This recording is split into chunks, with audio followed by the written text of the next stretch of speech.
Assalamualaikum warahmatullahi wabarakatuh. Perkenalkan, nama saya Binti Rosida dari kelas 3C dengan mata kuliah multimedia. Di sini saya akan mempresentasikan hasil PowerPoint interaktif dengan materi tema 6, panas dan perpindahannya, subtema 3, pengaruh kalor terhadap kehidupan. Kita mulai. Nah, di menu ini terdapat beberapa kolom, yakni ada KD dan indikator, ada materi, evaluasi, dan profil. Kita mulai pada menu KD dan indikator. Di sini terdapat 3 pembelajaran yang saya sajikan, yakni pembelajaran 1, ada juga pembelajaran 2, ada juga pembelajaran 3. Nah, di sini saya akan mempresentasikan hanya satu materi, yakni pembelajaran. Saya memilih pembelajaran 1. Pembelajaran 1 yakni kompetensi dasar ada 2 mata pelajaran bahasa Indonesia dan mata pembelajaran IPA. Bahasa Indonesia KD 3.3 meringkas teks penjelasan eksplanasi dari media cetak atau elektronik. 4.3 menyajikan ringkasan teks penjelasan atau eksplanasi dari media cetak atau elektronik dengan menggunakan kosakata baku dan kalimat efektif secara lisan, tulis, dan visual. Mata pelajaran IPA ada KD 3.6 menerapkan konsep perpindahan kalor dan dalam kehidupan sehari-hari. 4.6 melaporkan hasil pengamatan tentang perpindahan kalor. Next, di sini ada indikator dari bahasa Indonesia 3.3.2 memahami pengertian teks eksplanasi. 4.3.1 mengidentifikasi struktur teks eksplanasi. Pada mata pelajaran IPA ada 2 indikator. Yang pertama 3.6.1 mengidentifikasi benda-benda sekitar yang dapat menghantarkan panas. 4.6.1 memahami perbedaan bahan konduktor dan isolator. Kita kembali KD dan indikator. Nah, selanjutnya saya akan masuk pada bagian materi. Di materi ini juga terdapat 3 pembelajaran yang sudah saya jelaskan di awal tadi, dan saya akan mengulik pembelajaran 1. Pada materi bahasa Indonesia kita klik.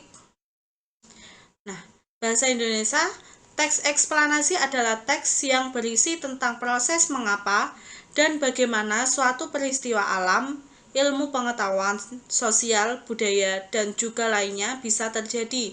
Sebuah peristiwa, baik peristiwa alam maupun sosial yang terjadi di sekitar kita, selalu memiliki hubungan sebab akibat serta juga proses. Next, struktur dari teks eksplanasi ada 3. Yang pertama, pernyataan umum, yaitu berisikan pernyataan umum mengenai atau tentang topik yang akan dijelaskan pada proses terjadinya atau proses keberadaan. Yang kedua, urutan sebab akibat, berisi mengenai atau tentang detail penjelasan proses terjadinya yang disajikan dengan secara urut atau bertahap dari yang paling awal sampai akhir. Yang ketiga, ada interpretasi, yaitu berisi tentang atau mengenai kesimpulan dari topik-topik yang telah dijelaskan pada pernyataan umum dan urutan sebab akibat. Oke, kita kembali. Materi selanjutnya yaitu pada pembelajaran IPA. Nah, masih ingatkah kamu mengenai perpindahan panas atau kalor dengan cara konduksi? Perpindahan panas dengan cara ini memerlukan zat perantara yang membantunya mengalirkan panas dari sumber panas ke benda yang lain. Ingatlah kalian bahwa panas mengalir dari tempat yang panas menuju tempat yang lebih dingin. Ada perantara panas yang dapat menghantarkan panas dengan baik. Ada yang ada juga yang tidak. Nah, di sini saya memiliki cerita, akan saya bacakan atau jelaskan. Lani memiliki benda yang terbuat dari bahan kayu untuk mengaduk kuah panas, karena ia tidak ingin tangannya kepanasan. Di sekitar kita terdapat banyak bahan yang dapat menghantarkan panas dengan baik, dan ada juga yang tidak menghantarkan panas dengan baik. Bacalah bacaan berikut ini dengan seksama. Salah satu sumber bacaan berikut berasal dari buku elektronik. Masih ingatkah kamu mengenai perpindahan panas atau kalor dengan cara konduksi? Perpindahan panas dengan cara ini memerlukan zat perantara yang membantunya mengalirkan panas dari sumber panas ke benda yang lain. Ingatlah bahwa panas mengalir dari tempat yang panas menuju tempat yang lebih dingin. Ada perantara yang dapat menghantarkan panas dengan baik, ada juga yang tidak. Subtema ini menjelaskan tentang pengaruh kalor terhadap kehidupan, yaitu buku yang dimuat secara digital. Untuk melihat isinya diperlukan jaringan internet dan alat elektronik seperti telepon genggam atau komputer pribadi. Oleh karenanya, buku elektronik menjadi salah satu media elektronik yang juga sering digunakan oleh masyarakat modern. Next. Nah, di sini ada bahan isolator maupun konduktor. Tadi sudah dijelaskan di awal, ada dua jenis, yaitu konduktor dan isolator. Bahan konduktor yang sering digunakan dalam kehidupan sehari-hari biasanya terbuat dari bahan logam, panci, wajan, penggorengan, dan beberapa jenis peralatan masak di dapur terbuat dari logam. Jenis logam yang paling sering digunakan untuk membuat alat-alat tersebut antara lain besi, aluminium, dan tembaga. Yang kedua yaitu tentang isolator. Bahan yang tidak dapat menghantarkan panas disebut isolator. Beberapa bahan yang termasuk sebagai isolator antara lain adalah kayu, kain, dan plastik. Penggunaan bahan-bahan ini banyak sekali dijumpai di sekitar kita. Nah, ini merupakan gambar dari bahan isolator maupun konduktor.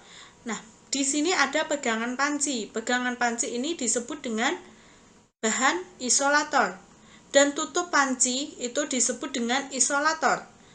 Nah, ini yang tempat wadahnya ini merupakan konduktor karena terbuat dari besi. Di sini saya juga memiliki video tentang konduktor dan isolator. Materi dari pembelajaran 1 yaitu ada mata pelajaran Bahasa Indonesia dan mata pelajaran IPA. Tadi dijelaskan mata pelajaran Bahasa Indonesia menjelaskan tentang teks eksplanasi dan struktur teks eksplanasi. Dan mata pelajaran IPA tadi menjelaskan tentang bahan dari isolator maupun indikator. Nah, dari materi yang sudah dijelaskan tadi, terdapat soal evaluasi yang harus dikerjakan oleh peserta didik. Ada 5 soal yang terdapat pada evaluasi ini. Tetapi tadi saya sudah menjelaskan satu pembelajaran. Nah, soal evaluasi ini mencakup dari 3 pembelajaran. Kita klik soal pertama. Apa saja struktur dari teks eksplanasi? Tadi sudah dijelaskan apa saja struktur teks eksplanasi. Oke, kita buka. Apakah jawaban A benar, yaitu pernyataan umum, urutan sebab akibat, dan interpretasi? Ternyata jawaban kita benar ya. Lalu kita kembali ke soal. Soal yang kedua. Bahan yang tidak dapat menghantarkan panas disebut apa? Bahan yang tidak dapat menghantarkan panas. Tadi dijelaskan ada 2, yaitu bahan isolator maupun bahan konduktor. Oke, kita coba jawaban yang salah. Padahal ini, kita coba klik A. Wah, jawabannya salah. Lalu kita kembali lagi ke soal. Kita cari jawaban yang benar. Tadi kan ada 2, ada konduktor dan isolator. Ini kalor dan gaya ini sudah tidak mungkin, jadi kita klik isolator. Nah, jawabannya benar. Jawabannya, yang dapat menghantarkan panas adalah isolator. Soal yang ketiga, hak untuk memiliki atau melakukan sesuatu disebut apa? Ini sudah ada di soalnya, hak. Oke, kita klik hak. Wah, jawaban kita benar. Kembali ke soal nomor 4. Kegiatan yang dilakukan oleh seseorang untuk mencari uang disebut apa? Apakah A. Kegiatan budaya, B. Kegiatan sosial, C. Kegiatan ekonomi, dan D. Kegiatan agama. Kita klik, karena yang mencari uang ini itu kan merupakan ekonomi. Kita klik C. Kegiatan ekonomi. Benar. Lalu kita lanjut pada soal nomor 5. Di bawah ini yang bukan termasuk ciri-ciri dari reklame, yaitu A. Diletakkan di luar, B. Kalimat ringkas, C. Kalimat yang jelas, D. Cetakan palsu.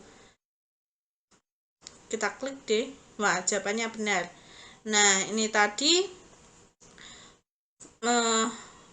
menu KD indikator, materi, evaluasi. Lalu kita ke profil. Ini merupakan profil dari saya. Nama saya Binti Rosida, NPM 19.101.10.0122, kelas 3C.